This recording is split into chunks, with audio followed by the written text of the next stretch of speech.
Hello Pinky, hello Chintu. Hello Chintu and Rahul, how are you both? Hey friends, nice to meet you both here. Friends तुम्हें पता है आज Hindi and Sanskrit पाठशाला channel पर new video upload हुआ है। हाँ राहुल, यू आर राइट। आज मेरे को भी मेरे मोबाइल फोन पे न्यू वीडियो अपलोड का नोटिफिकेशन आया था। Same here guys, I also got a notification. So why not guys, let's watch the video together and learn something new. Yes, let's learn Hindi. Yes, let's watch the video. Let's watch the video. नमस्कार छात्रों। तो छात्रों आज हम करेंगे class 9th Hindi Kritika chapter 3 की summary, जिसका नाम है रीढ़ की हड्डी।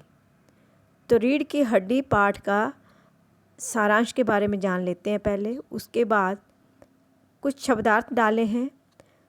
तो वीडियो लंबा हो जाएगा अगर मैं एक एक शब्द के अर्थ पढ़ के सुनाऊंगी, तो आप खुद ही स्क्रीन पॉज करके शब्दों के अर्थ भी देख सकते हैं। तो आइए जानते हैं रीढ़ की हड्डी पाठ का सारांश। रीढ़ की हड्डी नामक पाठ एक एकांकी है जिसमें नारी को सम्मानजनक स्थान ना दिए जाने की समस्या का प्रभावी चित्रण है। तो छात्रों यहाँ पर रीढ़ की हड्डी पाठ एक एकांकी है और इसमें क्या बात बताई गई है कि नारी को सम्मानजनक स्थान ना दिए जाने की समस्या के बारे में वर्णन हुआ है। इसका पात्र परिचय इस प्रकार है। उमा नाम की एक लड़की है जो बीए पास चरित्रवान लड़की है। आकर्षक चेहरा पर आंखों पर चश्मा। अब ये तो आम बात हो गई है आजकल। पहले ज़माने में चश्मा लगना छात्रों बहुत ही शर्मनाक माना जाता था, परंतु आज समय के अनुसार देखा जाए तो छोटे बच्चों को भी चश्मा लग रहा है। तो ये पहले की बात है। राम स्वरूप उमा के पिताजी हैं, प्रेमा उमा की माता जी हैं। तो उमा यहाँ का मुख्य करैक्टर है और उसके पिताजी हैं राम स्वरूप और माता का नाम प्रेमा है। छात्रों शंकर नाम का लड़का उमा को देखने आने वाला है। उमा को देखने आने वाला लड़का जो है वो शंकर नाम का है। गोपाल प्रसाद शंकर के पिता जो पेशे में वकील हैं। अब यहाँ पर ये बातें आपको हर एक याद रखनी है कि उमा के पिता का नाम क्या है और शंकर जी के पिता का नाम क्या है।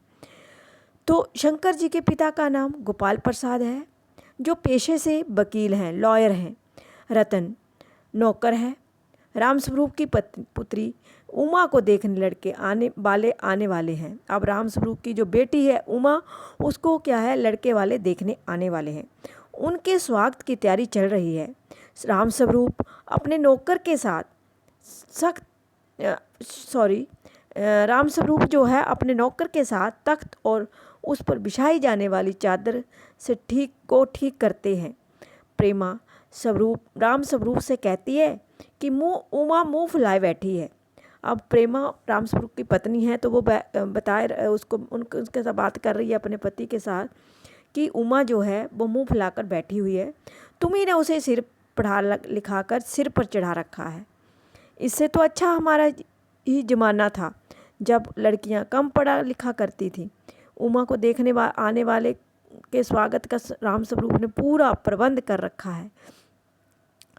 वे अपनी पत्नी प्रेमा से कहते हैं कि गोपाल प्रसाद को हरगिज़ ये बात पता नहीं चलनी चाहिए कि उमा बीए पास है, उसे मैट्रिक पास बताना है। देखो छात्रों कैसा व्यवहार हो रहा है एक पढ़ी लिखी लड़की के साथ कि उमा तो बीए पास है और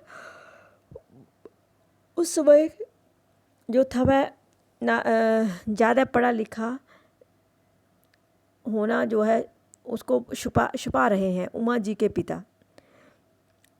तो आइए जानते हैं आगे की बात। लड़के वाले धकियानूसी विचारों वाले हैं। धकियानूसी मीन ऐसे पुराने रूढ़िवादी विचारों वाले हैं। उन्हें अधिक पढ़ी लिखी लड़की नहीं चाहिए। वे बताते हैं कि उमा को देखने गोपाल प्रसाद और उनका बेटा शंकर आ रहे हैं। गोपाल प्रसाद पेशे से वकील हैं तथा सभा सोसाइटी में अच्छी इज्जत रखते हैं। देखो वकील हैं और फिर भी उनसे ये छिपाया जा रहा है कि उमा जो है बीए नहीं 10 पास है और उनका बेटा बीएससी मेडिकल कॉलेज में पढ़ रहा है। फिर भी वह अधिक पढ़ी लिखी बहू नहीं चाहते हैं।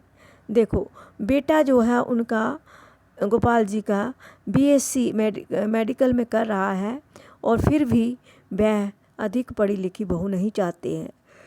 वे अपने पत्नी से कहते हैं तुम उमा को ठीक से समझा देना। प्रेमा उनसे कहती है कि मुझे तो विश्वास नहीं कि उमा झूठ बोल सकेगी, फिर भी वे कोशिश करेगी। गोपाल प्रसाद अपने बेटे शंकर के साथ समय पर आते हैं। रामस्वरूप विनम्रतापूर्वक उनका स्वागत करते हैं और दोनों अपने अपने ज़माने की बातों में खो जाते हैं। अब दो सगे संबंधी आते हैं तो जब बात चलती है तो आपने अक्सर अपने घरों में भी देखा होगा कि वह अपनी ही बातों में लेकर बैठ जाते हैं और पुराने ज़माने की बातें करने लगते हैं। तो वैसे ही ये दोनों भी वहाँ अपने पुराने ज़माने में खो गए जाते हैं। इसी बीच नाश्ता लाया जाता है। बातें जारी रहती हैं जिनका सार ये है कि लड़कियों को अधिक पढ़ा लिखा नहीं होना चाहिए, उनका अधिक पढ़ना लिखना अच्छा नहीं होता। अब ऐसी ऐसी बातें कर रहे हैं कि उनका जो अधिक पढ़ी लिखी लड़कियां नहीं होनी चाहिए, उनका अच्छा नहीं होता पढ़ना लिखना। देखा छात्रों, लड़कियां घर के लिए तथा लड़के बाहर के लिए होते हैं। ये उन दोनों के विचार हैं कि लड़कियां जो है घर का काम करने के लिए और लड़के बाहर का काम करने के लिए होते हैं। आखिर लड़कियां घर में काम करने के लिए ही तो होती हैं। दोनों में बातचीत हो रही है। उन्हें अपने बेटे शंकर के लिए कम पढ़ी लिखी यानी मैट्रिक पास लड़की चाहिए। रामस्वरूप भी गोपाल प्रसाद की बात का समर्थन करते हैं कि ऊंची शिक्षा सिर्फ पुरुषों को ही प्राप्त करनी चाहिए। अब रामस्वरूप भी उनका साथ दे रहे हैं कि ऊंची शिक्षा जो है पुरुषों को ही प्राप्त करनी चाहिए। इस बीच उमा तख्तरी में पान रखकर उस कमरे में आती है। गोपाल प्रसाद अब तक लड़कियों के विरुद्ध बातें करते रहते हैं। वे उमा की चाल और चेहरा देखने की बात करते हैं। उमा जब अपना चेहरा उठाती है तो चश्मा लगा हुआ है। चेहरा देख गोपाल प्रसाद चौंक हो जाते हैं। अब सरप्राइज़ होते हैं गोपाल प्रसाद को। उमा की शिक्षा पर संदेह होता है। अब उन्होंने उनका चेहरा देखा तो उनकी शिक्षा पर संदेह होने लगता है। वे दोबारा उससे उसकी शिक्षा के विषय में जानना चाहते हैं। फिर से उन्होंने एक बार फिर से पूछ लिया उनकी शिक्षा के बारे में। अब उमा सब्र नहीं कर पाती। वह उनसे कहती है कि वह फर्नीचर से भी बेहतर है, क्योंकि फर्नीचर खरीदने आने वाले फर्नीचर को देखता है और वह फर्नीचर से कोई प्रश्न नहीं पूछता। अब गोपाल प्रसाद का उमा की शिक्षा के प्रति संदेह विश्वास में बदल जाता है। अब गोपाल प्रसाद को पहले संदेह था परंतु अब विश्वास में बदल जाता है कि उमा जो है, वे समझ जाते हैं कि उमा कम पढ़ी लिखी नहीं है। वह पुनः रामस्वरूप से उमा की शिक्षा के बारे में पूछते हैं तो रामस्वरूप कुछ कहे उससे पहले ही उमा जवाब दे देती है कि वह बीए पास है। शंकर के बारे में कहती है कि ये लड़का पिछली फरवरी में लड़कियों के हॉस्टल के पास घूमते हुए पकड़ा गया था और अपमानित करते हुए भगाया गया। अब उसे अपने हॉस्टल की बात बता दी कि ये लड़का जो है ऐसे ऐसे लड़कियों के हॉस्टल के पास पकड़ा गया था और इज्जत का ख्याल है तो गोपाल प्रसाद क्रोधित होकर स्वयं को अपमानित किए जाने की बात कहते हैं। अब गोपाल प्रसाद जी को क्रोध आ जाता है और वो ये मानते हैं, अपने आप को अपमानित किए जाने की बात कहते हैं और अपने बेटे के साथ दरवाजे की ओर बढ़ जाते हैं चले जाते हैं। उमा कहती है कि घर जाकर पता कर लीजिएगा कि आपके बेटे की बैकबोन अर्थात रीढ़ की हड्डी है या नहीं। क्रोधित गोपाल दास रुआंसा चेहरा लिए शंकर को लेकर चले जाते हैं।